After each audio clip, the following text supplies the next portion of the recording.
This document serves as a professional reference deck for IT engineers, providing a scenario-driven manual for Cisco routing and switching operations. We focus exclusively on actionable command sequences for provisioning, securing, and troubleshooting, rather than abstract networking theory. Utilizing these standardized, repeatable command sequences reduces the risk of manual configuration errors and supports more consistent network stability. Cisco IOS navigation follows a strict three-tier hierarchy. Engineers begin in limited user exec, move to privileged exec for diagnostics, and enter global config to modify device-wide settings.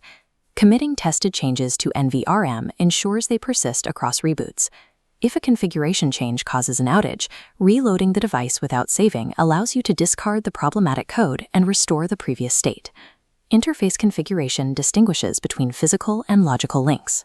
A physical WAN link requires manual activation and an IP address, while a logical loopback interface is typically assigned a /32 mask to provide a stable identifier for routing protocols. In a router-on-a-stick topology, the physical interface must be enabled with no IP address assigned before you can configure the individual sub-interfaces that handle inter-VLAN routing.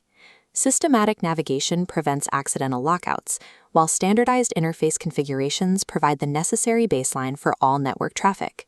Provisioning requires specific command logic depending on the role. A branch router may obtain a WAN IP via DHCP, while a distribution switch uses a helper address to relay requests. For IPv6, the global routing command must be executed before assigning static or link local addresses. When aggregating links, creating an Ether channel bundle requires an exact match for speed, duplex, and VLAN settings. If these parameters differ across member ports, the logical bundle will not initialize.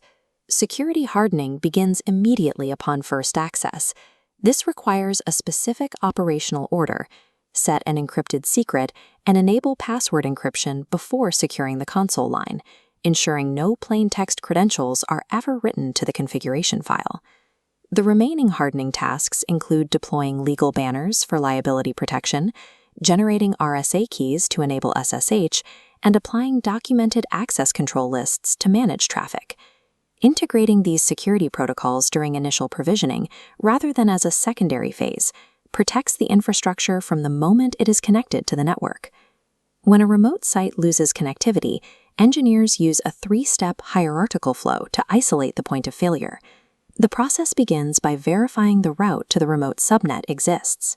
If the routing table is correct, the next step is scanning all interfaces for physical downs or administrative shutdowns.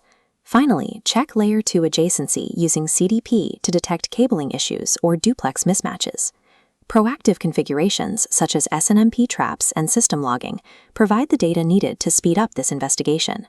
Adhering to this troubleshooting hierarchy provides a logical path to isolate faults, ensuring investigation time is spent on the layer where the failure actually occurs. Efficient network operations rely on 4 foundational habits: mastering core show commands, saving work consistently, filtering debug outputs with ACLs, and maintaining rigorous documentation for every interface and remark.